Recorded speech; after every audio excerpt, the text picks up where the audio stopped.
retrouver, ça faisait un bail qu'on n'avait pas fait de vidéo. Alors aujourd'hui, on se retrouve pour un What's in my bibliothèque. Alors, j'ai récemment terminé mon roman de science-fiction, comme vous le savez sûrement si vous me suivez.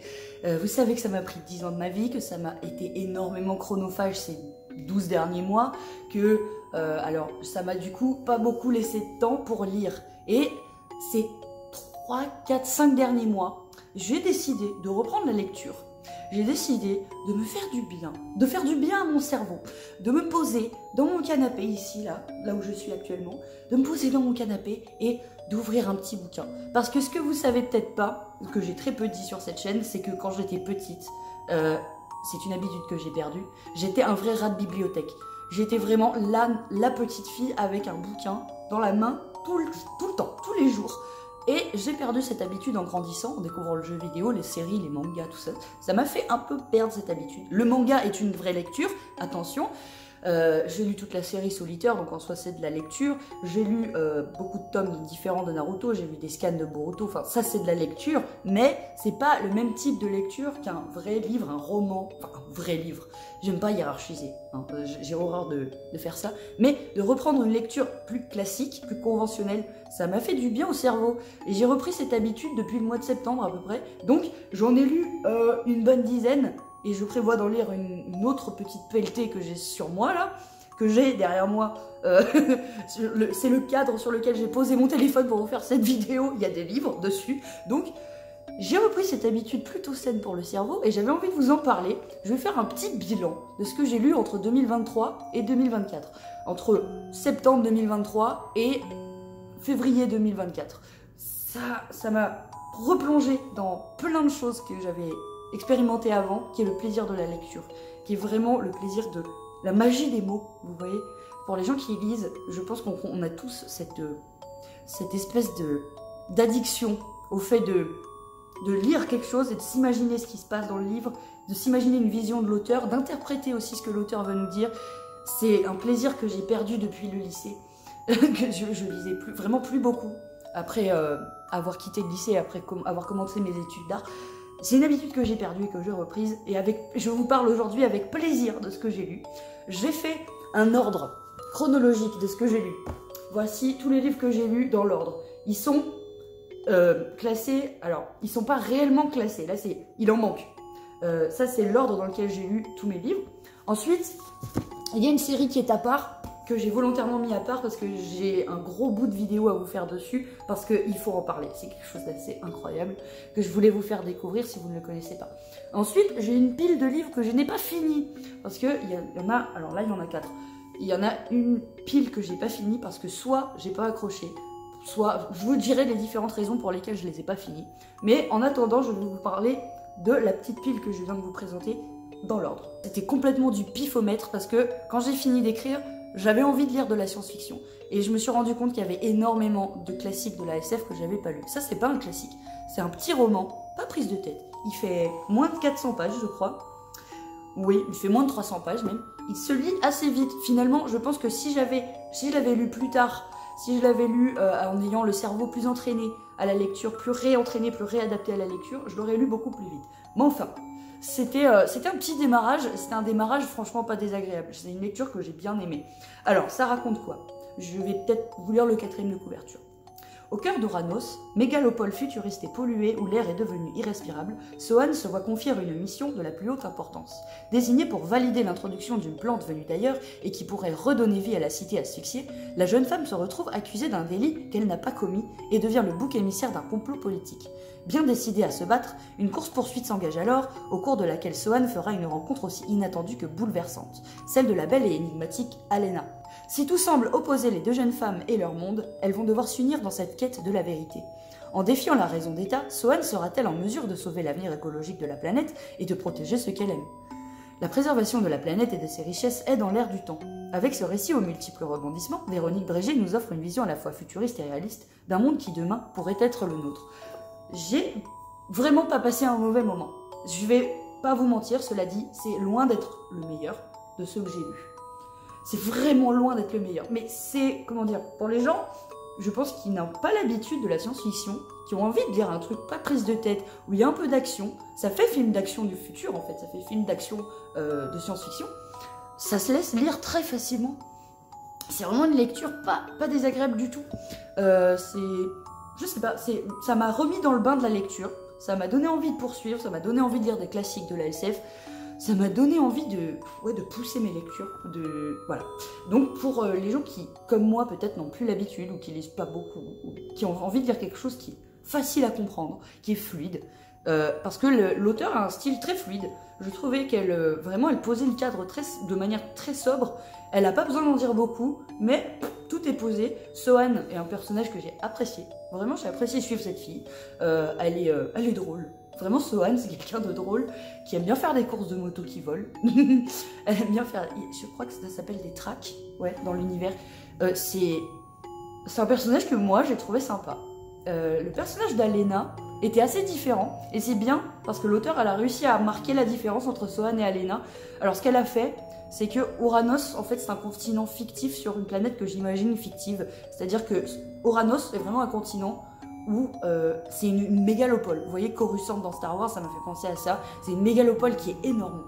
Ça pourrait faire penser à Six City dans mon bouquin à moi aussi. J'y ai pensé directement parce que j'avais fini d'écrire le mien. C'est une mégalopole qui est extrêmement polluée. Et Sohan, en fait, c'est une nettoyeuse. C'est une femme qui est chargée de nettoyer des déchets toxiques, qui a des missions pour désengorger des endroits qui sont pas respirables. Il y a carrément des endroits où les gens ne peuvent pas aller parce que c'est trop pollué, c'est trop infecté par des gaz toxiques, par des polluants, etc. Donc, Sohan, sa mission, c'est ça. Elle est nettoyeuse de déchets toxiques, quoi.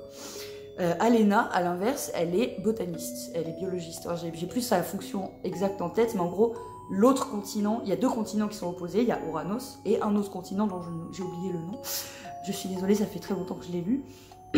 L'autre continent est mis en opposition avec Uranos parce que c'est un continent c'est plus primitif, où les gens sont nomades ou semi-nomades, où il y a des décors naturels magnifiques, et donc ces 2 personnages vont devoir entrer en collaboration pour résoudre un complot politique dans Uranos. Parce que ce que j'ai trouvé très sympa, c'est que justement Sohan, c'est pas le cliché de la meuf qui déchire tout. Déjà, ça j'aime beaucoup parce que comme je vous en ai parlé dans ma propre vidéo qui présente mon livre, j'aime pas le cliché de la meuf qui déchire tout pour aucune raison. Sohan, elle a des faiblesses. Sohan, elle est pas caricaturale. J'ai bien aimé.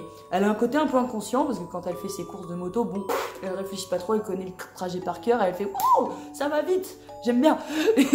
Et après, bon, bah, si elle a envie de, je sais pas, d'aller dans un hôtel avec une fille et de passer un moment, elle le fait. Mais ça veut pas dire que elle ne remplit pas sa mission, vous voyez.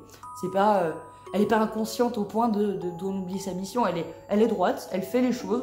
Bon, tu sens des fois que ses supérieurs, ils sont un petit peu saoulés par elle, mais on découvre au fur et à mesure que c'est parce qu'il y a des enjeux politiques derrière, parce qu'elle ne doit pas découvrir certaines choses, et donc sa personnalité plutôt brute va l'amener à découvrir ce qui se cache derrière un mystère qui se déroule. Voilà, elle est sur une mission, elle va voir qu'il y a quelque chose d'inhabituel, et du coup elle va essayer de démêler ce que veut dire ce complot. Donc les 2 personnages d'Alena et de Sohan vont être amenés à se rencontrer. Mais je vous le dis pas, je vous en dis pas plus, parce que c'est vraiment une lecture, je pense, qui vaut le coup pour les gens qui n'ont pas ou peu de connaissances en SF et qui pourraient être intéressés par ça, qui pourraient vouloir découvrir la SF sous un angle très féminin d'ailleurs. Ça m'a fait plaisir aussi. C'est une histoire écrite par une femme avec des personnages féminins. Et c'est vraiment un livre de filles. Je sais pas si, comment dire, je sais pas, un public féminin sera peut-être plus sensible à ça. Et moi j'ai vraiment passé un super moment en lisant ce bouquin. Je l'ai lu, j'ai mis 2 semaines à le lire alors qu'il est assez court, mais c'est parce que vraiment mon cerveau était pas encore adapté à relire, à être fluide dans ma lecture, à être efficace, parce que le cerveau, quand on lit, il faut vraiment l'entraîner à la lecture. Il y a des gens qui lisent une centaine de livres par an parce qu'ils ont l'habitude, tu vois, ils lisent beaucoup, ils lisent très vite. Alors là, j'en ai fait une dizaine en 5 mois, peut-être une quinzaine en 5 mois, mais c'est une gymnastique. Et ça m'a permis de me remettre en jambe dans la lecture. Donc je vais pouvoir vous parler du second, que j'ai lu après les Chroniques d'Uranos, qui est une découverte assez incroyable. Je vais vous en parler tout de suite. Le prochain que j'ai lu pour me remettre en jambe dans la lecture, c'est Neuromancien de William Gibson. Celui-là, je l'ai vu à Cultura, j'ai fait toi je te veux. Parce que je savais que Neuromancien, en fait, c'est l'œuvre fondatrice de genre qu'on appelle, d'un sous-genre de la SF, qu'on appelle le cyberpunk. Vous voyez le cyberpunk 2077. Vous avez sûrement entendu parler de ça, vous avez sûrement entendu parler de Blade Runner. Neuromancien, c'est le fondateur de ce genre littéraire et de ce genre cinématographique et vidéoludique. Quand j'ai lu ce bouquin, je me suis dit c'est un scénario digne de cyberpunk. Et c'est clairement, je veux dire, je sais que cyberpunk a été inspiré de Judge Dredd, a été inspiré de plein de choses qui sont sorties depuis, mais quand j'ai lu ça, je me suis dit c'est cyberpunk 2077 en livre et en visionnaire. Ce truc-là, pour vous dire à quel point il a été fondateur dans l'univers de l'ASF, il est sorti en 1984. C'est un moment où Internet n'existait pas pour le grand public. C'était encore un outil militaire, Internet. C'était pas répandu. Les gens n'avaient... Enfin, très peu de gens avaient un ordinateur chez eux. Voilà, les consoles de jeux valaient des milliers de francs. C'était pas grand public. Et William Gibson, il a écrit une anticipation visionnaire pour son époque, qui est encore d'actualité aujourd'hui. Alors, je vais faire juste une petite parenthèse sur la couverture, que je trouve juste magnifique. J'adore ce style graphique parce qu'il est pétant, il est coloré, il est absurde, il y a plein de câbles qui partent du personnage. C'est son terminal qu'il utilise pour se connecter à la matrice, on va dire, on va mettre des guillemets, c'est un genre de matrice, un infranet, un hypernet sur lequel il se promène à volonté parce que c'est un cow-boy qui peut faire ce qu'il veut avec Internet, enfin, voilà. C'est pour vous dire le niveau de vision qu'a eu William Gibson quand il a écrit ça. C'est assez dingue. Ensuite, je vous présente juste la quatrième parce qu'il n'y a pas de résumé. Et je pense qu'il y a une très bonne raison à ça. Là, c'est le personnage de Molly que j'ai trouvé très marquante aussi. Et je vais juste vous lire la phrase qui est sur la quatrième parce que c'est la première phrase du bouquin, c'est ce qu'on appelle l'incipit. Le tout début d'un livre s'appelle l'incipit. Et celui-là, il m'a marqué parce qu'il veut dire tellement de choses sans en dire assez et sans en dire trop. J'ai trouvé ça très très croustillant, j'ai adoré. Alors, je vais vous le lire. Le ciel au-dessus du port avait la couleur d'une télévision allumée sur une chaîne défunte. Ça peut vous évoquer tellement de choses et ça peut être tellement révélateur de ce que vous avez en tête, juste que vous pouvez imaginer. En lisant une phrase telle que celle-ci, ça va vous mettre directement dans le bain de ce que William Gibson a voulu faire. Alors, je vais pas vous le cacher, je l'ai lu juste après Chronique d'Oranos. Mon cerveau n'était pas encore très très rodé à la lecture. J'ai mis, 3 semaines à le finir. Parce que c'était, comment dire, c'était un peu éprouvant. Pour mon petit cerveau qui n'avait plus l'habitude de lire, c'était un peu éprouvant. Et j'ai pas tout compris. Mais c'est pas grave. Dans ce cas-ci, c'est pas grave. Si vous comprenez pas tout, c'est pas un drame en fait. Parce que le héros, qui s'appelle... Comment il s'appelle déjà? Le héros qui s'appelle Case est aussi perdu que vous dans ce livre. Case, il est dans une tourmente technologique, sociale, environnementale tellement vaste et tellement délirante qu'en fait il est autant perdu que toi. Si tu lis Neuromancien, accepte de te faire embarquer dans quelque chose que tu comprendras pas forcément tout le temps, mais qui va te transporter ailleurs. C'est vraiment, j'avais eu l'impression d'avoir été transportée à Night City en fait. Tout le premier tiers du roman, j'étais à Night City. Et comme j'ai joué à Cyberpunk, bon j'ai pas fini Cyberpunk, mais cet univers c'est typiquement ça. C'est les gens qui ont des implants, des augmentations, des chirurgies esthétiques, qui sont dans un espèce de cadre visuel vraiment agressif. Il y a des néons partout, il y a des gens qui s'entretuent dans la rue, il y a le héros justement qui va faire un gros casse numérique, enfin un gros casse virtuel, et qui va avoir toutes les galères du monde pour y arriver. Et à la fin, tu sais même pas s'il a gagné ou pas. C'est une tourmente littéraire en fait, c'est une tourmente scénaristique. Le personnage, il est perdu, il est aussi perdu que toi. Pourtant, il arrive à faire ses trucs. Mais tu te dis, mais attends, on est où là? Il a pris quelle drogue? Combien de verres il a bu hier soir? C'est qui ce mec? Je me rappelle plus de qui c'est. Bon, après, tu fais des liens quand même. Le lecteur attentif va faire des liens et comprendre quel personnage a fait quoi et pour quelle raison, on sait pas. En fait, les raisons qui poussent les personnages à faire certaines choses sont vraiment pas explicitées tout le temps. Et moi, je me suis dit, sur un roman qui m'aurait pas autant embarqué dans une histoire aussi délirante, ça m'aurait gêné. Mais là, ça me gêne pas du tout. Parce que le perso, il est genre, je suis vivant? Bon bah d'accord, je suis vivant. C'est une lutte pour la survie. Il y a un côté lutte pour la survie dans un monde qui va trop vite. Et moi, c'est ça ça m'a donné comme impression. Dans un monde qui va trop vite. Tu sais, des fois, tu ouvres un chapitre et tu te dis, putain, mais on n'était pas là il y a 5 minutes.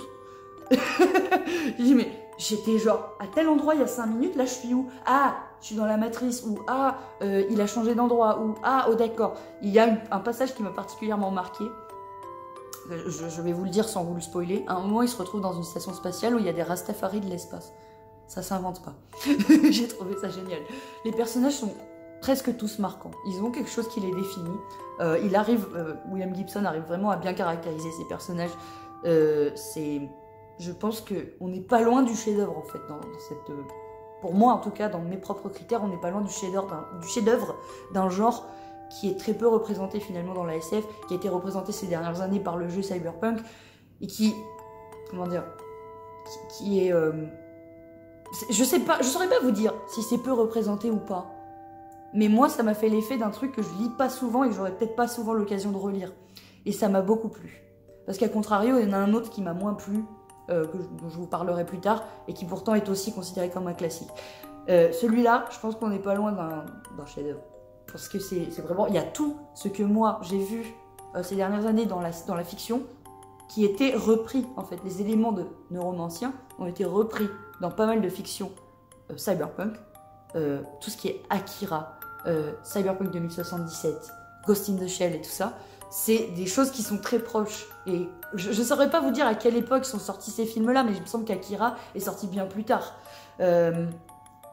Arrêtez-moi si je me trompe, mais du coup j'ai vraiment eu l'impression de lire quelque chose de visionnaire dans son genre. Ça plaira pas à tout le monde. Je pense que Neuromancien, il faut accepter que si tu poses les yeux dessus et que tu décides de le lire, il faut que tu acceptes que ce sera pas une partie de plaisir tout le temps en fait. Ce sera pas évident à cerner, ce sera pas évident à comprendre. Il faut l'accepter, il faut se laisser porter. À partir du moment où je me suis dit, ok, vas-y, embarque-moi avec toi, c'est tourmenté, c'est bordélique tout le temps, mais qu'est-ce que c'est bon. Voilà. Neuromancien, qu'est-ce que c'est bon. On passe au suivant. On passe au suivant, et pas des moindres, mais qui m'a un peu laissé finalement en demi-teinte, c'est God Killer de Hannah Kainer. Alors, ça, c'est un des plus beaux que j'ai à vous présenter aujourd'hui. Regardez-moi cette édition, elle est remarquable. Je l'ai trouvée à Cultura, dans la collection des éditions de Saxus, qui est une maison d'édition qui traduit des auteurs anglophones qui font de l'heroic fantasy ou de la medieval fantasy. Il y a un énorme stock de récits medieval fantasy dans cette maison d'édition. Donc si vous aimez ça, allez-y. Ça pourrait vous plaire, ça pourrait vous surprendre. Alors, God Killer, c'est un premier roman c'est le premier roman d'Hannah Kainer et c'est apparemment une saga. Alors, je vais être honnête, j'ai pas envie de poursuivre la saga. Parce que, alors, je pense que j'ai passé l'âge de lire ce genre de choses. J'ai lu Harry Potter en l'espace de 2 mois. Alors, je sais pas pourquoi je vous dis ça, mais en fait c'est plutôt parce que ce genre de récit, je pense qu'il m'aurait plus touché à un âge moins avancé que le mien. Là j'ai 25 ans, je vais sur mes 26 ans. J'ai lu Harry Potter en l'espace de 2 mois, en un été, parce que j'avais pas lu les livres.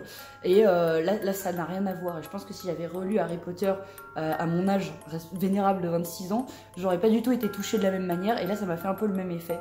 C'est pas un mauvais livre, attention. C'est loin d'être un mauvais livre. Mais c'est loin d'être le meilleur que j'ai lu parmi tous ceux que je vais vous présenter.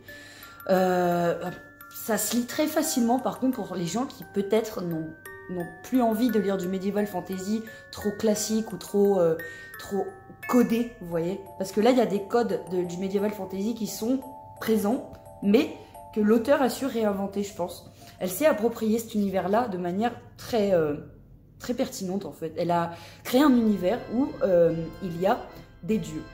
Il y a des grands dieux, des dieux majeurs, des dieux mineurs et tout. Et en fait, ces dieux-là évoluent en même temps que les êtres humains. Et le personnage principal, j'ai oublié son nom. Comment elle s'appelle? Putain, comment tu t'appelles? Comment tu t'appelles, ma fille? Ah, putain. Kisen. Ah, voilà. À quel point, pour vous dire à quel point il m'a beaucoup moins marqué que les autres, Kisen, c'est une tueuse de dieux. Parce qu'il y a un roi dans cet univers-là, dans ce pays-là. Alors, je vais juste vous présenter l'intérieur du livre parce que c'est vraiment un travail d'édition qui est formidable. Par contre, je dois le souligner, c'est un des plus beaux que j'ai dans ma bibliothèque. Il est magnifique. Alors ça, il y a la carte, je crois, à un moment. Elle est où cette carte? Elle est pas là. Je vais y arriver, vous en faites pas. Alors, voilà. On a la carte de cet univers, comme dans beaucoup de livres de fantasy. Et c'est très très bien d'avoir la carte. Ça m'a permis de me repérer, c'est super super cool. Alors le plot principal de ce volume-là se passe au Midren, qui est le pays qui est juste ici. Par contre cette carte-là, elle était en couverture. Et du coup je l'ai gardée, je l'ai affichée sur mon mur là-bas parce qu'elle est très très jolie. Graphiquement, c'est un bonheur. Hein. Je l'ai lu, j'ai fait putain... C'est magnifique. Là, il n'y a pas de souci.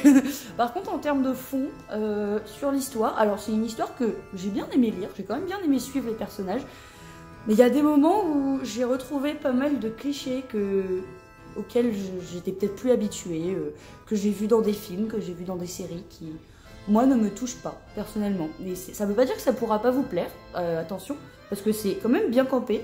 Les personnages sont bien caractérisés. Alors, la mission de Kisen, c'est de tuer... les dieux, parce que le roi a interdit la vénération des dieux dans son pays. Et alors ce roi, on va découvrir plein de choses sur lui, hein, il va y avoir un dénouement final que moi personnellement je me suis dit bon d'accord, j'ai un peu grincé des dents à la fin quoi.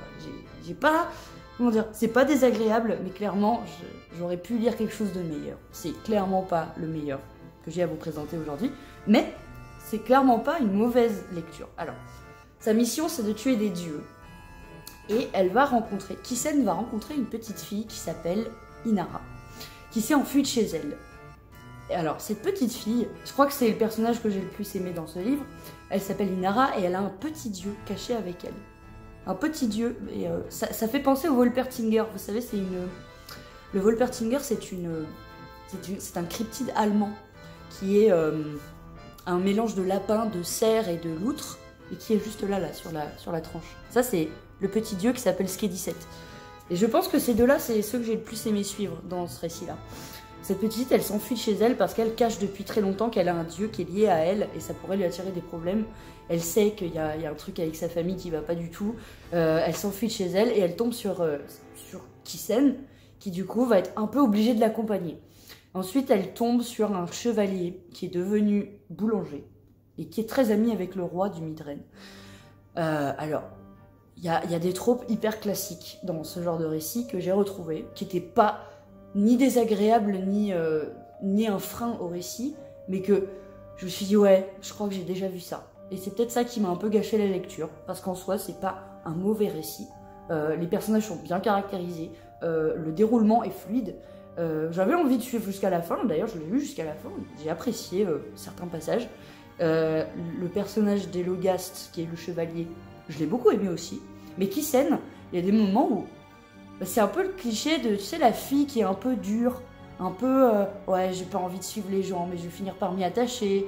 Ouais, non, de toute façon, j'ai pas envie de parler aux gens, ça m'apporte rien, parce que je suis quand même une grosse traumatisée de la vie, tu vois. Peut-être que moi, personnellement, dans mon bouquin, moi, j'ai fait l'erreur d'écrire des personnages comme ça. Je sais pas, je les ai peut-être pas écrits de la même manière, mais alors, Kisen, il y a des fois où il m'a irritée, en fait.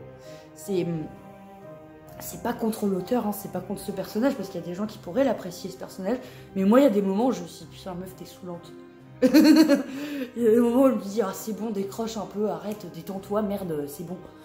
Parce qu'il y a une scène que je m'attendais à voir arriver au bout d'un moment. Tu sais, c'est le cliché des personnages qui vont avoir de l'amour-haine l'un envers l'autre, et qui vont être genre, ouais, toi tu me fais chier. Des fois, ils font des traits d'humour l'un envers l'autre.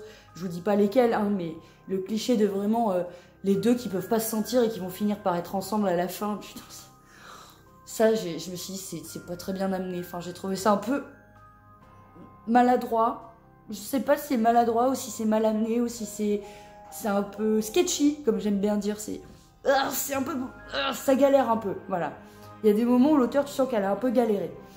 Après, c'est que mon avis, vous avez le droit de l'apprécier, il n'y a pas de souci, parce que elle a quand même pris le pari de faire une histoire médiévale fantasy assez sombre. Et c'est un truc qu'on voit assez peu, enfin que moi j'ai personnellement assez peu vu dans l'heroic fantasy, des choses vraiment sombres avec le passé de Kisen qui pour le coup est vraiment pas cool. Et tu sens qu'Elogast aussi, il est traumatisé par les batailles qu'il a vécues. Enfin, tu sens un vrai trauma chez ces personnages-là. Ça, c'est intéressant, c'est une part du récit que j'ai trouvé extrêmement intéressante. Parce qu'on m'a pas vendu des personnages lisses, du coup, ce qui est bien. Parce que moi, ce que j'ai pas apprécié, c'est vraiment parce que j'ai beaucoup vu ce personnage féminin un peu dur, qui se protège derrière sa dureté pour se mettre en retrait des gens et pour pas s'attacher, qui finalement s'attache. Bon, on apprécie, on n'apprécie pas. Moi, des fois, ça m'a un peu saoulé. Ça veut pas dire que ça veut pas dire que j'ai détesté ce livre, au contraire. Mais c'est peut-être c'est pas un mauvais livre, mais c'est peut-être le moins bon parmi ceux que j'ai lus. Je sais pas. Après, il y en a un dont je vous parlerai plus tard qui est honnêtement le pire. Mais alors, celui-là, je suis mitigée. Voilà, mon bilan général sur God Killer, c'est que je suis mitigée. L'univers présenté est très intéressant. Le lore de cet univers est intéressant. Ça se voit que l'auteur, elle a vraiment bossé sur cet univers-là. Elle a vraiment voulu mettre chaque détail, d'expliquer quel est le passé de cet univers, que cet univers est vivant. Et ça, c'est un très bon point. C'est vraiment quelque chose qui est très intéressant, que j'ai retrouvé et que moi j'ai apprécié quand j'ai lu Harry Potter. C'est que je me suis dit, cet univers-là, il est crédible.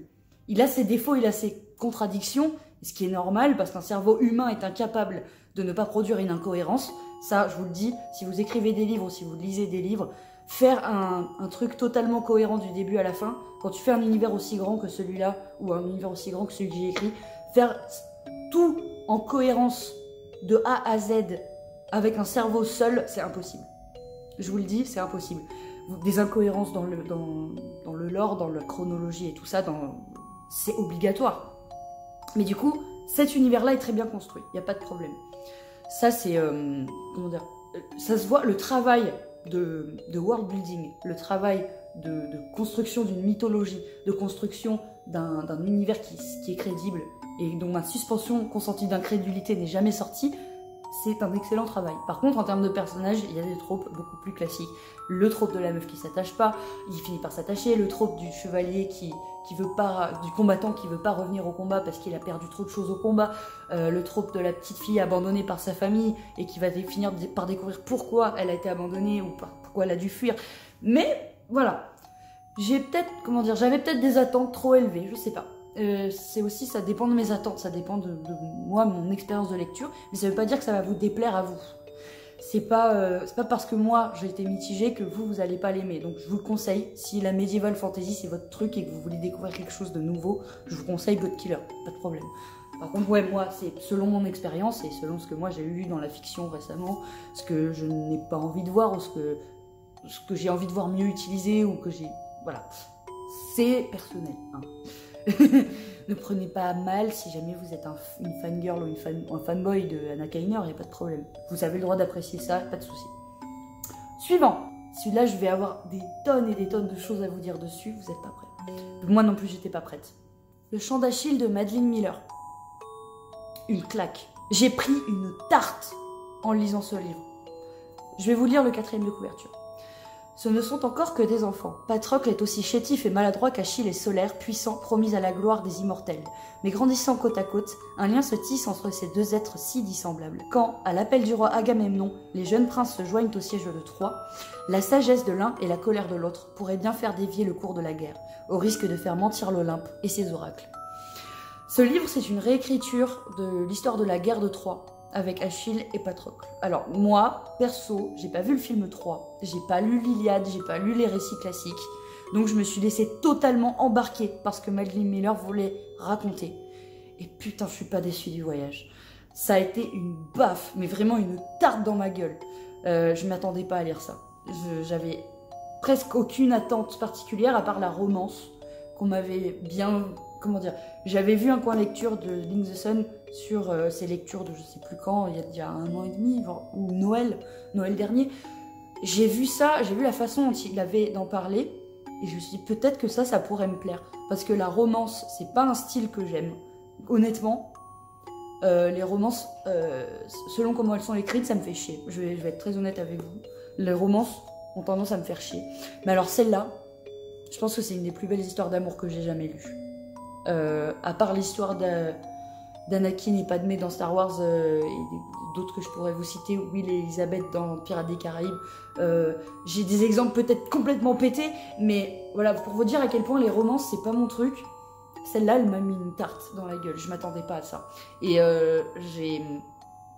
pour les 3 derniers chapitres, j'ai pas arrêté de pleurer. C'est très rare qu'un livre me fasse pleurer. C'est extrêmement rare. Parce que cette histoire, elle est racontée avec tellement de finesse, tellement de beauté, tellement de sous-entendus. Elle n'a pas besoin d'en dire beaucoup dans les scènes qu'elle décrit, Madeline Miller. Elle a un don pour écrire quelque chose de beau, qui te captive et qui te fait pleurer. C'est très rare qu'un livre me fasse pleurer. Un film, c'est moins rare. Je suis plus sensible à un film qu'à un livre, par exemple. Même si je me laisse embarquer dans le truc et que je passe un bon moment, les livres ont beaucoup moins tendance à me faire pleurer. Et là sur les 3-4 derniers chapitres, j'ai pas arrêté de pleurer. C'était... ça m'a mis une baffe. J'ai une claque émotionnelle, une claque littéraire aussi, parce que Madeline Miller, elle a un style accrocheur, très très accrocheur. Pourtant, elle utilise des mots que moi, je m'attendais pas à voir, et que peut-être moi, j'ai pas l'habitude de voir, parce que je lis très peu depuis ces dernières années. Du coup, je me suis remis dedans, et là, j'ai vraiment bouffé ce livre en 2-3 jours. J'ai lu, allez, il fait quoi, 400 pages je sais plus. Oui, il fait à peu près 400 pages, je l'ai lu en 3 jours. Et là, je me suis dit, ok, là, ça vaut le coup d'avoir lu ça. Ça fait du bien. C'est vraiment une lecture... c'est une lecture exceptionnelle. Je pense que j'en lirai très peu des comme ça à l'avenir. Je pense qu'on est sur un niveau très très élevé de littérature. Alors, l'auteur connaît son sujet. Ça se voit qu'elle connaît le sujet, ça se voit qu'elle a voulu le réinterpréter d'une manière personnelle, mais qui, moi, m'a touchée personnellement, m'a beaucoup touchée. Le personnage de Patrocle, c'est lui qui raconte l'histoire à la première personne. Et quand tu lis son passé, quand tu lis les coutumes de ce pays, de la Grèce antique, après c'est romancé évidemment, on peut pas avoir toute la vérité, on n'est pas des Grecs anciens, on n'a pas de machine à remonter le temps, donc on peut pas deviner. Mais c'est réinterprété d'une manière très crédible. Elle a su installer un univers qui, moi, m'a transporté, j'y étais. Quand on m'a raconté les coutumes, les batailles, leur façon de parler, j'y ai cru. Genre, je me suis dit, là, c'est Ulysse qui parle, pas de souci. Madeline Miller a un vrai don pour ça, quoi. C'est les gens qui ont lu Circé, j'ai vu des critiques de Circé aussi, que je n'ai pas lu, que j'ai envie de lire, du coup, qui m'ont fait me dire, waouh, c'est vrai qu'elle a, une vraie connaissance de cette époque, une vraie connaissance des mythes, une vraie connaissance des personnages antiques, des héros antiques, qu'elle a réinterprété. Parce que Patrocle, du coup, c'est un personnage que j'ai trouvé très touchant, parce qu'il est porté par son envie, d'être remarqué par Achille au début. Parce qu'Achille, du coup, c'est un demi-dieu. Patrocle, ce n'est qu'un homme. Et il y a cette opposition vraiment entre deux êtres qui sont opposés. Alors, pas que tout oppose, c'est pas vrai, parce que sinon ils tomberaient pas, ils seraient pas ensemble pendant le récit. Ils ont beaucoup de points communs, ils partagent énormément de choses très fortes et tout, et à la manière de cet univers-là de la Grèce antique qui est réinterprété mais qui est crédible. Et ils partagent beaucoup de moments où tu te dis, oh, ça c'est marquant, enfin des événements comme ça dans ta vie. Je sais pas, moi ça m'a ramené à des choses qui personnellement, dans ma vie personnelle, m'ont touché, enfin des souvenirs d'enfance, des souvenirs de ces émois amoureux que t'as quand t'es jeune. Ça me fait me dire, putain, c'est précieux comme moment, c'est beau. Tu vois, c'est la première fois que tu vas faire l'amour avec quelqu'un que t'aimes vraiment et que tu vas passer un moment, mais juste avec les mots de Madeline Miller sont exceptionnels. Et ça m'a ramené à ça et ça m'a touchée. Je dis, la première fois que j'ai eu un rapport, je sais pas, je pense qu'on l'a presque tous vécu, j'espère, je vous le souhaite. Le moment où t'as un rapport avec quelqu'un, tu dis, putain, je suis pas juste en train d'avoir un rapport intime, je suis en train de vivre quelque chose de beau. Et ça m'émeut de vous en parler parce que ça m'a vraiment fait ressentir cette chose, mais pure, cet amour vraiment pur.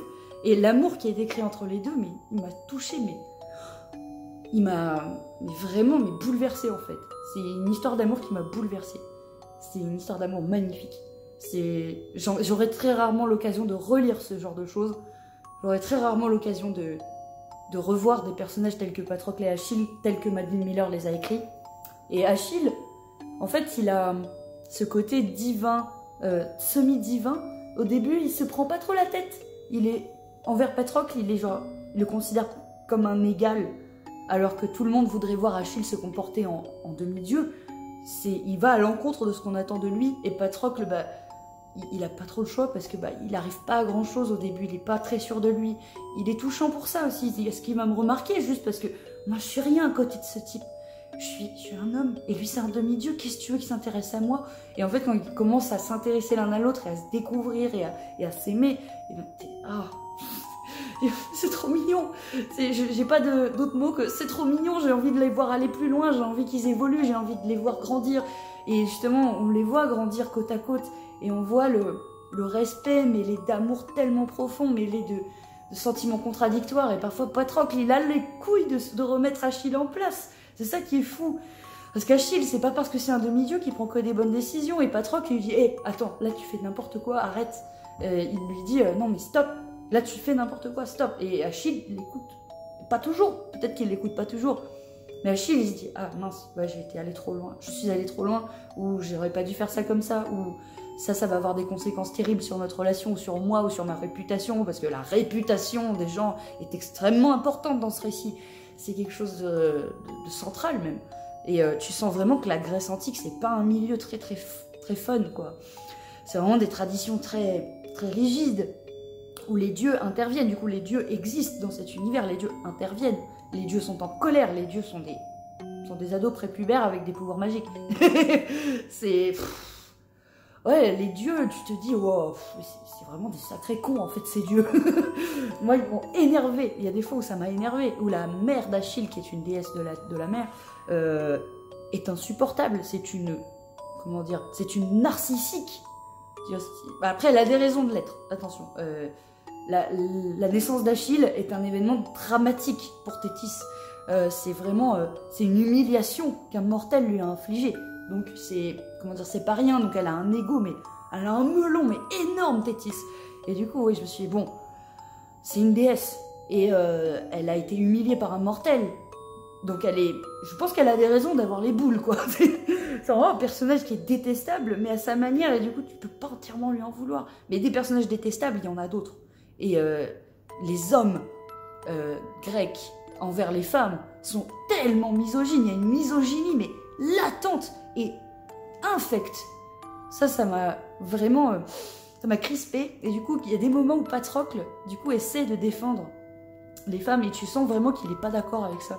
Ça, j'ai trouvé ça touchant aussi. Patrocle, il est au milieu de cet univers et tu sens qu'il est un peu en décalage. Tu sens qu'il est un peu en retrait et que, bon, il dit si on doit me faire telle ou telle chose, je le ferai, mais je suis pas forcément d'accord avec. Et ça m'a touchée. Je pense que c'est cette manière-là d'écrire le personnage qui m'a beaucoup touchée. Patrocle est un personnage ultra attachant. Patrocle est un personnage incroyable. Et Achille, il est grand, il est beau, il est solaire, il est... Mais Patrocle, tu sens qu'au début, il se dit, il s'intéressera jamais à moi. Et finalement, quand ils s'intéressent l'un à l'autre, tu peux que être touché, tu peux que être embarqué. Si t'as comment dire, si tu vois ce que l'auteur, la façon dont l'auteur l'amène, si tu comprends comment elle va le faire et comment elle va te raconter cette histoire d'amour, que tu te laisses porter par cette histoire d'amour, tu vas pas le regretter. C'est l'une des plus belles. Honnêtement, c'est vraiment l'une des plus belles que j'ai jamais vues et jamais lues. Et les 3 derniers chapitres m'ont fait m'effondrer en larmes. C'est pas une blague. C'est très rare qu'un livre me fasse ça. Et franchement, Madeline Miller, elle est parmi les meilleurs livres que j'ai lus dans la pile que je suis en train de vous décrire. C'est, ouais, je pense que c'est une lecture qui a résonné de manière très forte en moi. Parce que ouais, je me suis rappelé des premiers émois amoureux, des premières choses que tu penses quand t'es amoureux, quand t'es adolescent. Tu dis, mais est-ce qu'il va s'intéresser à moi? Est-ce que il ou elle va juste me remarquer? Parce que si t'es amoureux de quelqu'un qui est entre guillemets supérieur à toi socialement, tu dis, il me remarquera jamais, c'est pas possible. Je suis une petite merde à côté, jamais il va m'aimer. Enfin, il ou elle va m'aimer, c'est pas possible. Et ouais, ça m'a vraiment évoqué ça. Les premiers amours, parce qu'ils se rencontrent quand ils sont tout jeunes et finissent par, en grandissant, voir quelque chose d'autre dans l'autre. Ils finissent par se découvrir sentimentalement, amoureusement, sexuellement. Et c'est vraiment très bien décrit. Madeline Miller a un vrai talent pour ça. Et je vous conseille, si vous cherchez une histoire d'amour, mais pas juste une histoire d'amour, une histoire humaine, une histoire spirituelle, une histoire fondatrice, un récit initiatique, avec une histoire d'amour, mais lisez-le, quoi. Si vous aimez la mythologie, mais encore mieux, lisez-le, par pitié, lisez-le. On passe au suivant. Suivant, et que j'ai beaucoup apprécié, Fahrenheit 451 de Ray Bradbury, qui est un classique incontournable de la SF, qui est une dystopie absolument fascinante. Elle fait, alors ce livre fait moins de 220 pages, enfin moins de 300 pages, ça se lit très très vite, je l'ai lu en 2 jours. Du coup, comme j'étais plus entraînée, que mon cerveau avait plus enregistré la manière que j'avais de lire avant, j'ai été plus efficace pour cette lecture-là et je regrette pas le voyage non plus. Alors j'ai chopé une édition que j'aime beaucoup, qui est l'édition des 70 ans faite par les éditions de Noël, qui est magnifique. Hein. Vraiment, j'ai même un petit marque-page assorti. Je trouve avec Cultura, je regrette pas. L'illustration, je la trouve sublime. Alors, Fahrenheit 451 qui a été fondateur pour la dystopie, pour le genre de la dystopie. Pour ceux qui ne sauraient pas, la dystopie, c'est une manière d'envisager l'avenir de manière pessimiste. C'est un truc que j'ai cherché à écrire dans mon propre bouquin, mais que j'ai pas écrit de la même manière. Enfin, bref, vous voyez, la dystopie c'est Hunger Games, la dystopie c'est Blade Runner, la dystopie c'est Fahrenheit 451, c'est 1984. Vous voyez ce que c'est qu'une dystopie. C'est beaucoup plus évident à cerner que Neuromancien par exemple, que le cyberpunk. C'est beaucoup plus évident de se dire ah j'ai écrit une dystopie, ah d'accord, je vois ce que tu veux dire, voilà. La dystopie c'est ça. Alors, Fahrenheit 451 ça raconte quoi? Ça raconte, là il n'y a pas de 4e de couverture, mais il y a juste la phrase d'accroche qui est 451 degrés Fahrenheit, température à laquelle un livre s'enflamme et se consume. Donc ça résume absolument tout. Dans le sens où l'histoire, c'est l'histoire d'un pompier. J'ai oublié son nom. je suis honnête, j'ai oublié son nom. Mais ça m'a pas empêché d'accrocher à l'histoire et de me rappeler l'histoire. Alors, c'est un pompier. Et dans cet univers-là, les pompiers sont chargés de brûler des livres. Ils font des autodafés et ils considèrent la lecture et l'intellect, le côté intellectuel, comme quelque chose d'antisocial. Comme quelque chose de dangereux socialement. Qui est pas... Alors, c'est illégal. De lire, c'est illégal. De cacher un livre chez soi, tu peux le garder, mais si tu le fais pas brûler au bout de quelques jours, t'es très très mal vu. Et c'est un univers que j'ai trouvé absolument effrayant. Et très très bien décrit. Avec des termes très... Le style de Ray Bradbury est assez fluide. Des fois, j'ai quand même buté sur certains passages parce que je les ai trouvés peut-être un peu moins fluides que dans les autres livres que j'ai pu vous décrire. C'est peut-être moins facile à aborder. Il y a peut-être des choses qui peut-être sont moins faciles à comprendre dans celui-là, mais qui m'ont pas empêché d'apprécier cette lecture. J'ai franchement apprécié Fahrenheit 451 et j'ai réfléchi du coup sur, comment dire, intellectuellement, comment on serait si on n'avait pas le savoir en fait, si on n'avait pas accès au savoir. C'est en fait un monde où l'auteur, je pense, a imaginé qu'est-ce que ça donnerait des êtres humains sans culture, qui ne lisent pas, qui ne s'enrichissent pas intellectuellement, qui ne regardent pas de films, qui ne regardent pas de séries, qui passent leur temps à regarder la télé, qui sont enfermés dans un truc où pour eux lire c'est limite effrayant quoi. Il y a la femme du héros qui m'a beaucoup marqué. En fait cette personne elle est creuse et le héros s'énerve contre elle. Des fois tu te dis mais ça part dans des trucs misogynes de violence conjugale et tout. Non, en fait non, j'ai remarqué avec du recul que c'est pas tellement ça, c'est plutôt que comme lui, il comprend, il finit par se rebeller et essayer de garder un livre avec lui et de se dire mais pourquoi est-ce qu'on m'interdit de lire, enfin qu'est-ce qu'il y a de mauvais dans la lecture, il essaye de s'y remettre et il essaye de le faire en cachette parce qu'il n'a pas le droit. Et en fait il remarque des comportements chez sa femme qui finissent par vraiment l'énerver parce que sa femme elle est, comment dire, elle est excessive au niveau de ce que lui fait. Elle l'engueule, quoi. Elle lui dit « Non, mais t'es malade, t'as regardé un livre et tout. » Et au début du bouquin, elle essaye de se suicider. Et puis c'est comme si c'était jamais arrivé. Enfin, je sais pas, c'est un monde où vraiment... C'est vraiment un monde où tu sens que les personnes comme sa femme, au héros, sont creux, ancrés dans des principes mais rétrogrades et dans des façons de faire qu'on leur a imposées. Ils savent même plus pourquoi on leur a imposé ça. Ils sont... Comment dire, ils sont largués intellectuellement au point de ne pas savoir pourquoi on leur interdit de lire. Ils réfléchissent plus au pourquoi, ils exécutent le comment. Et ça, c'est très intéressant. Et c'est limite effrayant parce que c'est des gens... Du coup, il y a cette scène qui m'a beaucoup marqué dans le bouquin où le personnage, il est avec sa femme et ses copines dans le salon. Et en fait, la télé, c'est 4 murs. Vous voyez, il y a 3 murs dans le salon et c'est une télé. Et on ne sait pas trop si cette télé-là...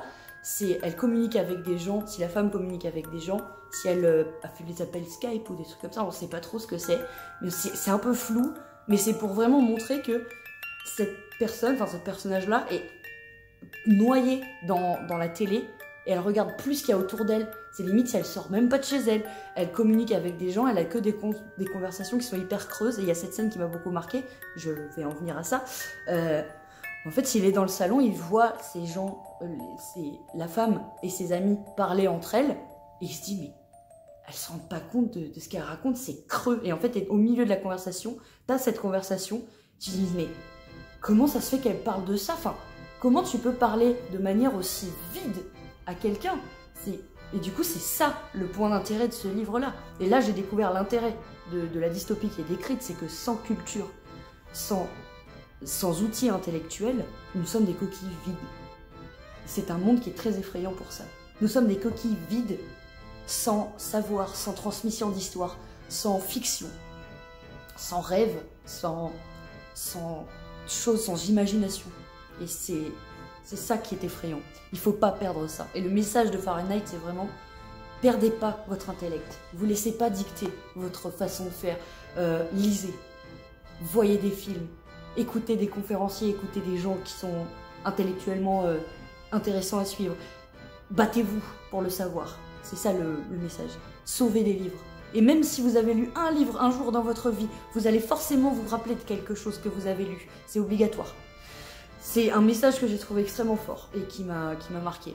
Et bon, après, c'est peut-être pas le livre qui m'a le plus plu, mais je comprends pourquoi ce livre est devenu un classique absolu de la science-fiction et de la dystopie. Et je vous le conseille très fortement. Par contre, accrochez-vous, parce qu'il y a peut-être certains passages qui sont un peu plus raides.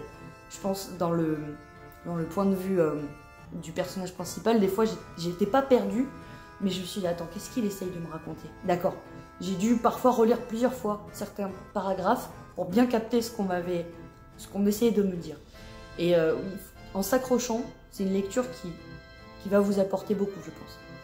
Qui moi en tout cas m'a apporté beaucoup. L'importance de la transmission du savoir, l'importance du savoir en lui-même, l'importance de l'imagination, l'importance du monde intérieur qu'on a tous quand on regarde des fictions, quand on lit des mangas, quand on regarde des séries, quand on regarde des films. Un monde intérieur qui nous est propre, qui nous est très cher et qu'il ne faut pas saccager, qu'il ne faut pas détruire.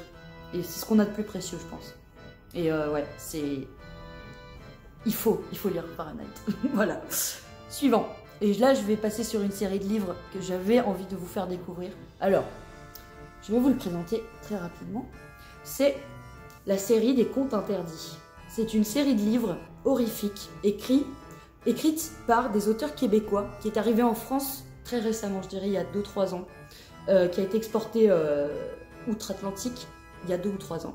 Alors, là, sur la série que j'ai, sur la collection que j'ai, je les ai pas tous. Je crois qu'il y en a au moins 36 dans la collection. Ça fait au moins 5 ans que ces livres-là sont sortis au Québec. Et du coup, ils sont arrivés à nous que très récemment.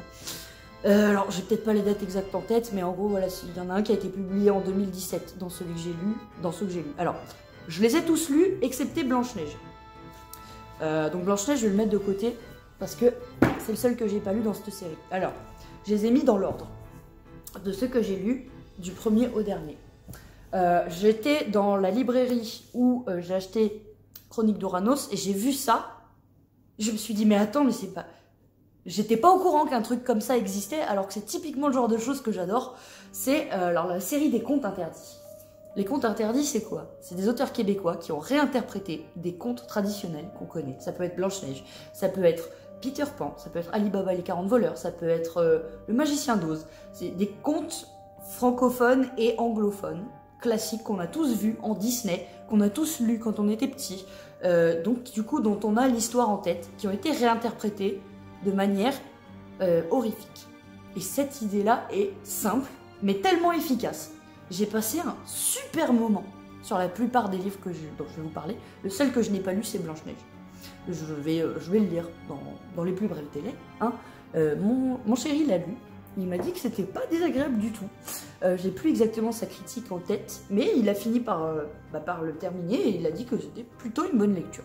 Donc, après on n'a pas le même point de vue, il n'a pas la même manière de lire que moi, il aime pas les mêmes choses, donc il faudra que je vous donne son avis vite fait comme ça.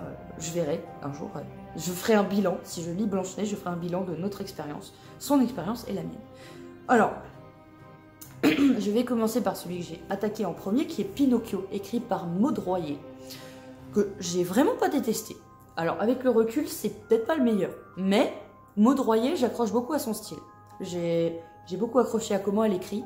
Ça a été vraiment une lecture intéressante. Par contre, trigger warning, c'est écrit pour un public averti, et là, il y a un petit logo qui dit que c'est interdit aux moins de 18 ans, donc faites gaffe, n'offrez pas ce livre à n'importe qui, ne lisez pas si vous êtes sensible aux choses mais atroces que vous voyez dans les films d'horreur et tout ça, ne lisez pas ça. Si vous êtes vraiment une petite nature ou quoi, ne lisez pas, c'est pas pour vous.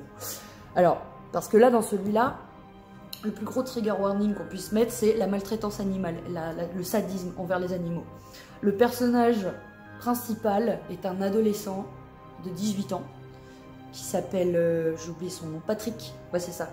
C'est Patrick qui a été retrouvé pendu dans une forêt et qui se réveille en hôpital psychiatrique et qui sait pas du tout ce qui s'est passé. Et tu sens que Patrick, il a un passé vraiment crade. Tu sens qu'il s'est passé des choses crades dans sa vie. Et l'intérêt du livre, justement, c'est de découvrir ce qui s'est passé. Et du coup, les personnages du conte original de Pinocchio sont représentés. Ils sont presque tous représentés. Il y a Stromboli, il y a le Stromboli, il y a comment il s'appelle ? Il y a Geppetto, il y a la Fée Bleue, il y a j'ai oublié les personnages du conte, mais enfin voilà, les personnages du conte. Comme j'avais vu le Disney quand j'étais petit, je dis ah d'accord, ça c'est un tel, ça c'est un tel. Donc les repères par rapport au conte original sont là. Les repères existent. Donc l'auteur a pris ces personnages-là et en a fait complètement quelque chose de différent. Et c'est réancré du coup, tous les contes interdits sont ancrés dans un monde contemporain, dans le Québec contemporain. Alors ce qui pourrait, je mets des gros guillemets parce que moi ça ne m'a pas gêné, ce qui pourrait déranger certains lecteurs français, c'est qu'il y a pas mal de termes québécois qui sont employés, des mots québécois que nous, français, on n'emploie pas du tout. Et que du coup pourrait déstabiliser. La manière de parler pourrait déstabiliser les Français. Mais moi, ça m'a pas gêné du tout. Parce que l'accent québécois, c'est un accent que j'aime beaucoup, que je trouve très charmant. Et je connais certaines expressions québécoises. Enfin, il y en a que je connais pas. Je sais faire l'accent du Québec comme ça, sans m'échauffer, tu vois. Je peux faire des petits accents. Et ça m'a pas choqué, ça m'a pas fait niaiser sur le récit. Donc, je peux bien lire ça sans être perdu. Et je vais arrêter de faire l'accent québécois à partir de maintenant. Parce que j'ai pas les expressions qui vont avec. Bon, voilà. Ça m'a pas déstabilisé du tout. Et ça m'a pas du tout empêché d'accrocher à ça. Pinocchio, c'est l'un des livres. Alors, ces 4 livres-là, je les ai lus à la vitesse de la lumière. J'ai rien compris. Je me suis dit, c'est super parce que je les ai lus, mais à une vitesse hallucinante. Parce que c'est très bien mis en page. Je vais vous montrer. La composition est très, très aérée. La façon de composer le livre a été très bien foutue. Les lignes sont espacées. Enfin voilà, il n'y a pas de... Comment dire, c'est pas gênant. Ça se lit extrêmement vite. La compo est très bien faite. Du coup, la lecture est fluide, quoi. Et Maud Royer, elle a un style que j'aime beaucoup. C'est l'auteur que j'ai le plus apprécié parmi ceux que je vais vous présenter. Parce qu'il y a quand même cette idée de base qui est de réinterpréter un conte qu'on a tous lu ou vu en Disney et qui du coup est, comment dire, d'un auteur à l'autre, tu sens une patte différente. Et ça, c'est très bien. Tu sens une patte qui est propre à l'auteur, mais toujours cette même ligne éditoriale qui est de réinterpréter. Voilà. Maud Royer, c'est probablement l'auteur que j'ai le plus apprécié parmi ceux que j'ai découverts.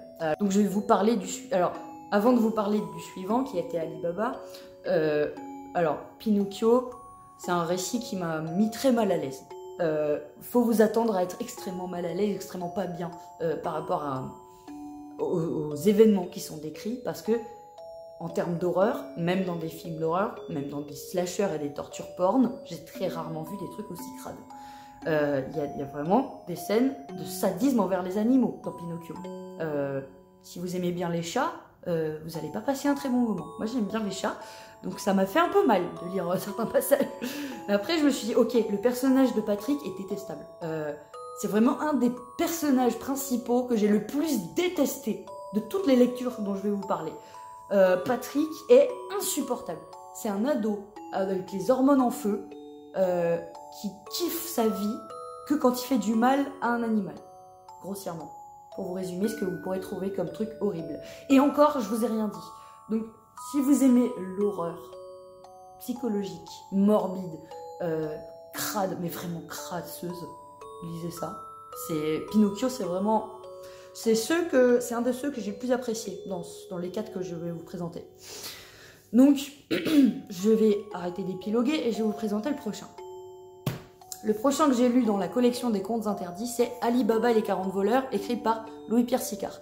Louis-Pierre Sicard, j'ai vraiment bien accroché à son style, et Ali Baba, c'est un conte que j'avais beaucoup lu quand j'étais petite, que ma maman me lisait parfois et que j'avais vu en dessin animé.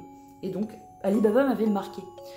À l'époque, quand j'étais toute petite, je vais avoir 7 ou 8 ans, je regardais beaucoup Ali Baba. Il y avait un dessin animé d'Ali Baba, je sais plus lequel c'était, mais voilà, je me rappelais de l'histoire. Grossièrement, je me rappelais de l'histoire. Je me suis fait un petit résumé du déroulé d'Ali Baba pour avoir le truc en tête. Et après, j'ai lu Ali Baba. Et ben, je pense qu'Ali Baba, sans vous mentir, c'est mon deuxième préféré sur tous les contes interdits, là pour l'instant. C'est mon deuxième préféré parce que la réinterprétation est très claire. Le personnage de Ali, il est au début assez touchant, c'est un peu un loser Ali au début. C'est un voleur quoi. Il est comment dire, il est dans un squat avec 40 autres SDF. Et au début t'as un peu pitié de lui. Et tu te dis, oh bon, bah pauvre gars quoi, il a pas eu de bol, son frère le méprise, son frère s'appelle Cassim, comme dans le conte original des Mille et une nuits. Et comment dire, tu sens vraiment que Cassim, il le méprise de ouf, enfin, il est pas sympa du tout avec son frère, mais il a des bonnes raisons parce que son frère c'est un délinquant quoi. Cassim, il essaye de construire une vie classique, enfin comment dire, dans le cadre de la loi, il essaye de tenir une affaire, et t'as son frère qui débarque avec ses potes clodo pour avoir un verre gratuit dans son bar, quoi. Enfin, tu te mets à la place de Cassim, tu fais ouais, ok, d'accord, je comprends quoi. Ali, il est pitoyable au début. T'as un peu pitié de lui, peut-être pourvu qu'il trouve la caverne aux merveilles et qu'il puisse aller mieux. Mais non, ça n'ira pas mieux. Parce que le milieu du récit, j'ai fait oh putain, Ali, là t'es vraiment passé de mec pitoyable à mec ignoble en 2 pages. Alors je vais pas vous dire comment il découvre la caverne aux merveilles ni comment ça se déroule après, parce qu'après ça devient un peu destination finale. Et ça m'avait beaucoup plu. J'ai fait ah, le karma. C'était parfait. Moi j'ai adoré cette façon qu'avait l'auteur de décrire les conséquences de tous les actes qui ont été mis en place dans la première moitié du récit. Tu te dis à la fin, ouais, ok c'est sale, mais à la place d'Ali, je me dirais ouais, je l'ai mérité quoi. Et enfin, je vous en dis pas plus parce que je vais vous inciter à lire celui-là, je vous le conseille. Parce que moi, Ali Baba, c'était vraiment un de mes contes préférés quand j'étais gosse, et celui-là, la relecture, la réinterprétation m'a énormément plu. C'est, je pense, un de mes préférés parmi ceux que je vous présente. Voilà, je vais passer au suivant, et j'ai beaucoup plus de choses négatives à dire sur le suivant. Peter Pan de Simon Rousseau. Peter Pan, je vais être honnête, je pense que j'aime pas. Je sais pas trop situer pourquoi. Je vais essayer de donner des raisons. Peut-être que c'est des raisons qui me sont propres et qui du coup sont pas du tout les mêmes que certains qui ont lu Peter Pan, parce que j'ai vu des critiques assez positives sur Peter Pan. Peut-être un peu plus mitigées que la majorité des autres contes dont je vous parle, mais je sais pas. Peter Pan, il m'a pas autant embarqué que les autres, que les 2 premiers que j'avais lus. Je trouve que l'auteur a voulu définir le personnage de... Alors, la réinterprétation est très claire. La façon qu'a l'auteur de raconter qui est qui. J'ai situé parfaitement qui était qui dans cette histoire-là. Clochette, c'est une grosse nymphomane. Le capitaine Crochet, c'est un flic à la retraite qui enquête sur la disparition de Wendy et ses petits frères. Peter est un enfant, un jeune adulte qui refuse de grandir parce qu'il a vécu des choses terribles. Je pense que les choses les plus crades des contes que j'ai lus se trouvent dans Peter Pan. Vraiment, les situations les plus malsaines et les plus crades se trouvent dans celui-là pour l'instant. Bah, après, j'ai pas lu Hansel et Gretel. Apparemment, Hansel et Gretel, c'est le pire. Mais après, c'est selon votre échelle de valeur. Mais moi, Peter Pan m'a mis face à une situation où je me disais waouh, je pensais pas que c'était possible d'écrire des trucs aussi gore et aussi dégueulasses dans un livre. Il s'avère que si. Peut-être que c'est ça qui m'a fait ne pas aimer le récit, je sais pas. J'ai bloqué sur Peter Pan. J'ai mis un peu plus longtemps à le lire. Je l'ai lu vite quand même parce que c'est très fluide, il n'y a pas de problème. Ça coule tout seul une fois que tu as commencé, tu t'arrêtes plus. Mais je sais pas. pas aimé cette lecture, je pense. J'ai passé un mauvais moment, voilà. C'est pas que la lecture était mauvaise en soi et que le récit était mauvais, c'est... Moi, j'ai passé un mauvais moment, parce que les situations décrites, elles sont abominables. Vous comprendrez si vous le lisez, Peter a vécu des trucs horribles. Il a vécu un trafic humain d'enfants. Voilà, c'est pour ça qu'il refuse de grandir. Mais après, je vous en dis pas plus, parce qu'il y a les retournements de situation, je vais pas vous les amener, mais voilà, il y a de la maltraitance envers les enfants dans ce livre-là. Ça décrit un trafic d'enfants, quoi, un trafic sexuel d'enfants, c'est horrible. Donc du coup, j'ai lu ça et l'auteur l'a décrit vraiment dans le détail de ce que Peter a vécu, et moi, c'était peut-être pas nécessaire de mettre les détails, mais bon, après c'est un truc horrifique, un truc gore, un truc psychologique. Il a voulu écrire, je pense, un espèce de thriller policier gore et dégueulasse et malsain et tout. Et c'est peut-être ça qui m'a pas plu, parce que j'ai l'impression, alors c'est mon impression, attention, je dis pas que c'est un mauvais écrivain, ne prenez pas mal ce que je dis, mais Simon Rousseau, je pense qu'il a pas maîtrisé son côté policier. Peut-être parce que je lis pas assez de polar, je sais pas. Le polar, c'est vraiment un genre auquel j'accroche moins. Voilà, j'aime la SF, j'aime la fantasy, j'aime les récits épiques et tout, mais ça m'a moins accroché parce que je me suis dit les ficelles derrière le récit policier et l'enquête policière m'ont beaucoup moins accroché que ce que j'aurais aimé. Le personnage de Hook, parfois, il est chiant. Moi, des fois, il m'a saoulé. Voilà, je vais être honnête avec vous, je pense que c'est plus le personnage, la façon qu'avait d'écrire l'auteur, le personnage principal qui m'a des fois un peu emmerdé. Et même des fois, des côtés qui m'ont fait me dire, putain, c'est un peu lourdingue la façon dont c'est écrit. Toute raison gardée, parce que c'est mon avis, attention, c'est une critique perso, c'est mon expérience de lecture, vous avez le droit d'aimer Peter Pan, je m'en fous. Mais je vous décris ce que moi j'ai ressenti. J'ai ressenti des lourdeurs d'écriture. Pas mal de lourdeurs d'écriture, des tournures de phrases, où j'ai senti des répétitions, parfois, d'une phrase à l'autre, des choses que moi je m'efforce de ne pas faire quand j'écris, qui là m'ont un peu gênée, et qui ont freiné ma lecture, et je me suis dit, il a répété 2 fois le même mot, là il fait une référence... que j'aurais pu avoir. J'avais pas l'impression d'être prise pour une idiote, mais presque. Tu vois, c'est pas... Attention, ce n'est que mon avis. Oula. Parce que je sais qu'il y a plein de gens qui ont beaucoup aimé Peter Pan. Parce que, là, des fois, quand je lisais Peter Pan, par exemple, il y a un personnage dans le bouquin qui est surnommé Néo. On me dit, oui, alors, il y a un mec, c'est un mafieux. Je vous résume grossièrement, et je vous dis pas qui est Néo exactement dans le récit, si vous avez envie de le lire. Il y a un personnage qui est un mafieux sur lequel Hook va enquêter, qui se fait surnommer Néo. Et il dit, ouais, alors c'est le gars, il se fait surnommer Néo parce qu'il a des lunettes de soleil et un long manteau de cuir et des cheveux noirs. Et je me dis, ok, j'ai capté, il se fait surnommer Néo parce qu'on est dans un monde contemporain et parce que tout le monde connaît Matrix. Mais t'avais pas besoin de me dire que ce personnage vient de Matrix, je le sais. C'est pas grave, mais je le sais déjà. Et du coup, il y a des fois où il y a des références comme ça à la culture pop qui, moi, m'ont un peu gênée. Et je me suis dit, ah, c'est bon, je connais, merci, je suis une geek. J'ai vu Matrix m'a inspiré pour mon écriture, je connais, pas de problème, t'es pas obligé de me le préciser. Voilà, c'est un peu ça qui m'a gênée aussi, parce que Hook, tu sens que c'est pas un boomer, mais presque. T'as l'impression que vraiment Hook, c'est un boomer, par moment. Il est assez rigide, assez vieux jeu, assez raide comme personnage. C'est ça qui m'a fait ne pas l'apprécier, je pense. Après, ça veut dire c'est quand même un personnage humain, au final. Il est comme il est, c'est Hook, quoi. Voilà. Il y en a certains qui, je pense, ne seront pas gênés par ça, mais moi, oui. Donc, voilà. C'est toute proportion gardée, parce que je suis persuadée qu'il y a pas mal de gens à qui ça pourrait plaire. Par contre, accrochez-vous, parce que c'est hardcore. Genre, Peter Pan, je pense que c'est le plus sale que j'ai pu lire, pour l'instant. Je vais certainement en lire d'autres dans cette série, parce qu'elle est géniale. Et il faut souligner que Simon Rousseau est l'auteur à l'initiative de ce concept de série de livres, et ça c'est tout à son honneur. Je dis ça parce que moi en tant que lectrice, j'ai pas apprécié certaines choses, mais ça n'enlève rien au crédit qu'a Simon Rousseau d'avoir eu cette idée de génie, et qui marche très très bien apparemment, parce que j'ai eu énormément de vidéos qui parlaient des contes interdits, et je regrette pas d'avoir posé les yeux dessus, et merci beaucoup Simon Rousseau. Voilà. On passe au suivant et dernier de ma liste. Et ensuite, je vous ferai ma pile à lire et ma pile de livres que j'ai pas fini. Voilà. Ensuite, on pourra passer à la suite à la fin de cette vidéo. Le dernier, et pas des moindres en date que j'ai lu, c'est probablement mon préféré. C'est Le Magicien d'Oz de Maud Royer. Alors, Le Magicien d'Oz, c'était un film américain, c'est le film américain que j'avais vu quand j'étais petite. L'histoire de Dorothy qui est emportée par une tornade et qui claque 3 fois des talons pour rentrer chez elle, qui rencontre une méchante sorcière et une gentille sorcière. J'avais plus l'histoire en tête, mais je me suis refait le synopsis pour être sûre de bien capter les références. Les références au conte original sont moins évidentes dans celui-là. Par contre, la réécriture, je l'ai trouvée très efficace. Parce que là aussi, c'est une enquête policière sur des meurtres en série.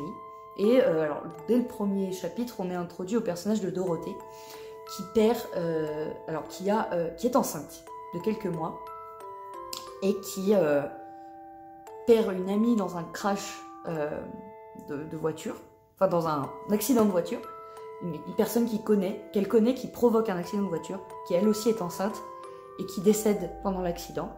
Et il se passe un carambolage, c'est terrible. Dorothée, elle est perdue, enfin, elle est là avec son ventre en train de dire oh putain, qu'est-ce qui s'est passé et tout. Elle se retrouve à l'hôpital. Et on lui dit que l'enfant qu'elle a mis au monde, du coup, suite à l'accident, est décédé. Donc là, comme accroche, c'était fort. Parce que là, c'est écrit par une femme, avec des histoires de femmes, avec des histoires de maternité. Ça va plus loin qu'une simple enquête policière sur des meurtres en série, après les événements qui sont racontés dans la première partie. J'ai apprécié cette lecture parce qu'elle m'a renvoyé des choses que moi j'ai vécues. Pas en termes de maternité, je vous rassure, mais des choses que j'ai vécues en termes de relations mère-fille, qui m'ont marqué, qui ont trait à de la maltraitance psychologique parfois, hein, je vais pas vous le cacher. Ça a résonné d'une certaine manière en moi, parce que je vous dis pas qui ni quand, parce que je pense que vous n'allez pas regretter le voyage si vous le lisez. Ça m'a renvoyé des choses que moi j'ai vécues avec ma mère. Des trucs qui ont trait à de la maltraitance psychologique, des trucs qui m'ont traumatisée, et qui, comment dire, toute proportion gardée parce que j'ai pas une vie qui est immonde, enfin bref, pour vous en faire une vidéo, mais j'en parlerai plus tard. Ça a résonné en moi parce que les relations qui sont décrites entre mère et enfant m'ont ramené à mon histoire à moi. Et Maud Royer a très très bien décrit ce que c'est d'avoir une mère qui est mauvaise avec toi, d'avoir une mère qui parfois te mène la vie dure et qui est immonde quoi. Des fois il y a, comment dire, plusieurs aspects de la maternité qui sont traités, qui sont très bien traités.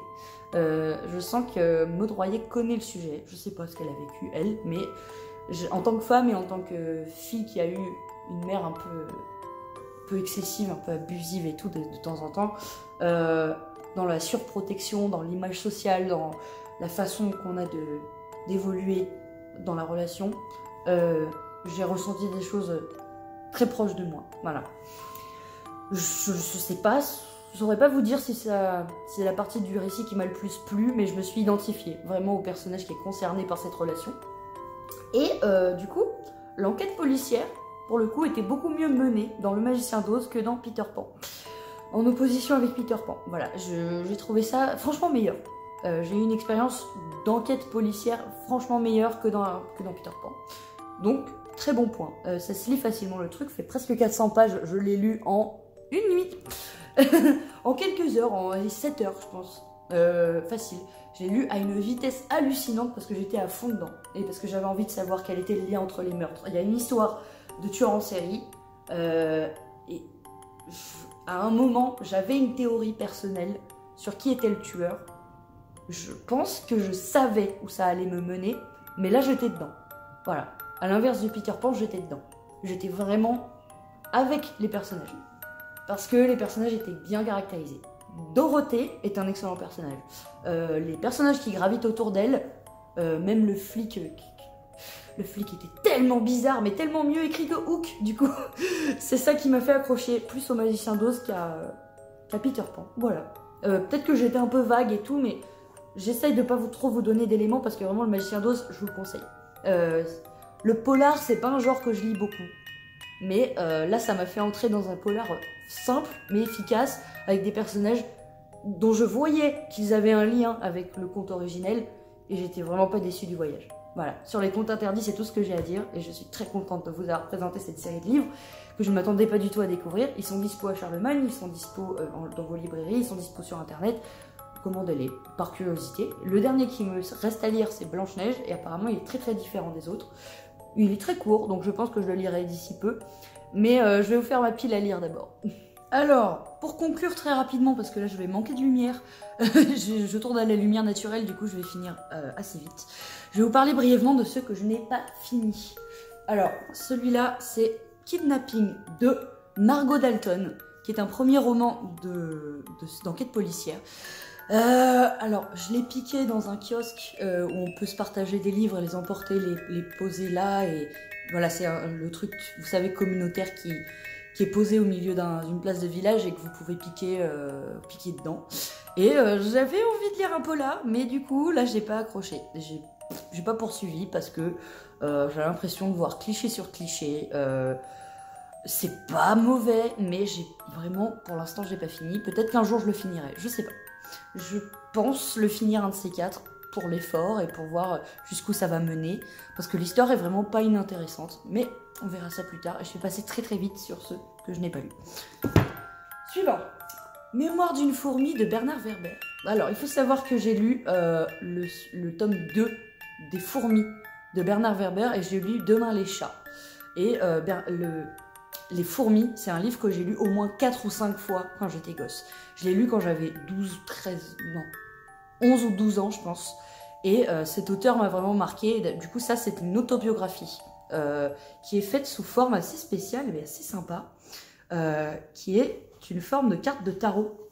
Sur chaque chapitre différent, vous aurez une carte de tarot différente, et en fait, il vous racontera le lien qu'il y a entre cette carte et sa vie, et va vous raconter sa vie.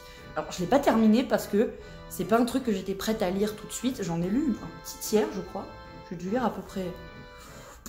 Je crois que j'ai dû lire à peu près jusqu'à là. Un petit quart, un petit cinquième, je sais pas. J'en ai lu une petite partie, c'est vraiment sympa, mais il faut que, comment dire, il faut que je me remette dans l'idée de lire et dans l'idée de lire quelque chose qui n'est pas une histoire de fiction, parce que là c'est de l'autobiographie, c'est du vécu, c'est son parcours. Et son parcours m'intéresse, donc je pense qu'un jour je le terminerai. Suivant. Fondation d'Asimov. Je l'ai pas fini, j'y arrive pas. Je me suis arrêtée au chapitre 18, il me semble. Le truc fait 800 pages. Alors c'est le Fondation 1, le volume 1, le cycle 1 d'un cycle qui est énorme et qui est unanimement reconnu comme fondateur de l'ASF. Je comprends pourquoi. Je comprends en quoi Star Wars a été inspiré de Fondation. Je comprends pourquoi des tonnes et des tonnes d'auteurs se sont inspirés de ce qu'il a écrit, parce que c'est riche, c'est dense, c'est un truc qui est immensément riche. Et en fait, je pense, soit j'étais pas prête, soit j'accroche pas à son style. Je sais pas si je le terminerai celui-là, parce qu'il est long, il fait 800 pages. Il me faut plus de gymnastique, je pense. Il me faut plus d'entraînement à la lecture pour pouvoir le terminer, celui-là. Je pense qu'il n'était pas à ma portée quand je l'ai acheté, parce que je voulais me prendre des classiques, genre j'ai pris Neuromancien et Fondation en même temps, quand je suis à la Cultura. Donc, je pense que j'étais pas réellement prête, et que peut-être qu'un jour je le serai. Et c'est pas le style d'Asimov le problème, c'est juste que je suis dans un truc qui est beaucoup plus froid, beaucoup plus mécanique, beaucoup plus descriptif. Et moi j'ai besoin de m'impliquer émotionnellement. Et en fait là on me donne des personnages qui sont très éloignés les uns des autres. On va passer d'un personnage à l'autre. On va décrire des complots politiques, on va décrire une évolution géopolitique dans un monde futuriste qui est très bien vu. Hein. Il n'y a pas de souci, je comprends. George Lucas s'est inspiré de ça pour écrire Star Wars. Je comprends complètement pourquoi. Mais alors, est-ce que j'ai la force de lire des milliers de pages qui me décrivent des complots politiques? À part dans Game of Thrones, je ne sais pas si j'ai le courage de lire ça. J'y reviendrai peut-être un jour. Suivant. Je vais en décevoir beaucoup. J'arrive pas à accrocher à Blade Runner. C'est trop raide pour moi. Le style de Philip K. Dick ne m'accroche pas du tout. J'arrive pas à rentrer dedans. Pour l'instant, j'ai lu un chapitre et je me suis dit, est-ce que j'ai envie de continuer? Je suis pas sûre. Je suis vraiment pas sûre de continuer Blade Runner. Alors, le titre original, c'est pas Blade Runner, c'est Les androïdes rêvent-ils de moutons électriques, qui a inspiré le film de Ridley Scott, qui est unanimement, mondialement reconnu pour son impact sur la science-fiction. Évidemment, c'est un classique, je devais le lire. J'ai promis à mon prof d'écriture des Beaux-Arts de le lire, donc je vais peut-être me forcer. Et parce qu'il est pas long en plus, il fait même pas 250 pages. Voilà, c'est pas un effort de ouf que je vais avoir à fournir pour le finir. Mais je sais pas, j'ai pas envie. Voilà, pour l'instant, Blade Runner, j'ai pas envie. Mais oui, je comprends l'impact que ce livre a eu sur la culture populaire, sur la science-fiction, sur la manière qu'on a de se représenter la science-fiction. Je vois où est le génie chez Philip K. Dick, il n'y a pas de souci. Le mec, il a écrit Minority Report, Blade Runner et plein d'autres récits qui sont des classiques absolus de la fiction maintenant. Mais là, je pense que Blade Runner, je suis juste pas prête. Parce que je vais en lire d'autres qui sont juste là et que je vais présenter brièvement. Alors, il y a Des fleurs pour Algernon de Daniel Keyes que je suis en train de lire et que j'apprécie. Pour l'instant, j'apprécie. Mais je ne l'ai pas fini. Donc, je vous en parlerai quand je l'aurai fini. C'est très accrocheur. Pour l'instant, ça a un charme fou comme histoire. Le personnage de Charlie Gordon est tellement attachant. J'aime beaucoup ce personnage. J'ai envie de savoir ce qui va lui arriver. Du coup, je vais finir Des fleurs pour Algernon. Je vous en parlerai quand je l'aurai fini. Ensuite, classique absolu, que je n'avais pas lu, qui est très court, regardez, il est extrêmement fin, il est accessible, je pense. La planète des singes de Pierre Boulle, qui est à l'origine des sagas de science-fiction les plus unanimement reconnues, qui est un classique, du coup, et que je me sentais obligée d'acheter pour ma culture perso, pour mon enrichissement culturel et intellectuel. Voilà, je me dois de lire La planète des singes. Et je ne l'ai pas encore commencé, mais alors, quand le reboot est sorti dans les années 2010 et que je l'ai vu au cinéma, il m'a tellement marqué, je me suis dit, il faut que je lise ce qui est à l'origine de ce récit. Donc, j'ai acheté La planète des singes. Il est extrêmement court, donc je pense qu'il est pas cher du tout. Si vous le trouvez en librairie, prenez-le. Je pense que ça peut que vous faire du bien. Après, je ne l'ai pas encore lu, je vous ferai une critique une fois que je l'aurai lu. Suivant. Ce pavé qui s'appelle Dune de Frank Herbert, qui est un classique absolu. J'ai vu le premier film réalisé par Denis Villeneuve récemment et j'ai beaucoup accroché. J'ai beaucoup aimé ce film. J'aime beaucoup le style de Denis Villeneuve en tant que réal. Et je me suis dit, ça vient de quelque part et ça vient de là. Donc, mon chéri a commandé Dune sur Amazon. Il a commandé mon bouquin aussi, parce que voilà, parce que c'est mon âme. Enfin bref, je vais pas épiloguer, mais comme il y avait une petite option pour pas avoir de frais de livraison, j'ai dit, ah, il y a Dune, c'est parfait, j'avais envie de le lire. C'est parfait, le truc fait 800 pages, 800 fucking pages. Je sais pas si j'aurai le courage de lire ça, mais je vais essayer de le lire par petits bouts, parce que en fait, les 50 dernières pages, ce sont des annexes pour vous expliquer l'univers. C'est tellement dense et tellement fascinant, j'ai envie de connaître ça, j'ai envie de m'accrocher, j'ai envie d'avoir le courage de lire ça un jour en entier. Et je pense que je regretterai pas, parce que c'est la saga littéraire la plus vendue, la saga de SF la plus vendue au monde. Il y a une bonne raison, on va voir. on s'accrochera très fort et on va lire Dune, ne vous inquiétez pas, je vais lire Dune. Ensuite, le dernier, et pas des moindres, que j'ai commencé un petit peu, j'ai commencé un petit bout et j'ai franchement pas mal accroché pour l'instant, c'est Une princesse de Mars de Edgar Rice Burroughs, qui est le livre qui a inspiré John Carter, le film John Carter, le bid de Disney, c'est inspiré de ce livre, c'est adapté de ce livre. Avatar a été inspiré de ce livre, et Dune a été inspiré de ce livre. Donc ça, c'est sorti en 1917. C'est l'histoire de John Carter qui va sur Mars et qui rencontre une civilisation complètement différente de la nôtre et qui va s'intégrer dans cet univers-là. Et là, j'en suis qu'au début. Et en fait, c'est raconté sous forme de journal. C'est une documentation de ce que le personnage de John Carter a vécu. Pour l'instant, j'accroche. C'est un style auquel je m'attendais pas à accrocher. Mais pour l'instant, il y a du bon. Il y a du très très bon. Donc, merci maman de m'avoir offert ça. C'est gentil. Parce que c'est une édition qui est vraiment magnifique. C'est un truc que j'avais vu à Cultura et que j'avais envie d'acheter, mais qui coûte cher, enfin qui coûte presque 30 balles le livre. Enfin, je peux pas mettre 30 balles dans un livre à chaque fois. Donc, bah, en poche, c'est beaucoup plus accessible. Du coup, je suis vraiment contente d'avoir cette édition-là. Merci maman. Voilà, voilà. Du coup, j'ai fini cette vidéo et le dérochage va être infernal parce qu'elle est longue. Mais je regrette pas de vous l'avoir fait parce que la lecture, c'est bien. S'enrichir intellectuellement, de continuer à élargir mon vocabulaire, ça va m'aider pour mon prochain roman qui sera la suite de l'Étoile solitaire.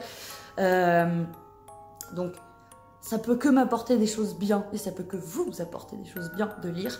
Merci d'avoir regardé cette vidéo jusqu'au bout, je pense qu'elle va être très très longue. J'espère que je vous aurai pas emmerdé pendant les plus de 2 heures qu'elle va durer ou peut-être 1h30, je sais pas du tout. En tout cas, ça m'a fait plaisir de faire cette vidéo. Et je vous retrouve très bientôt, je sais pas pour quelle vidéo. Je vous fais des gros bisous et à la prochaine. Bye.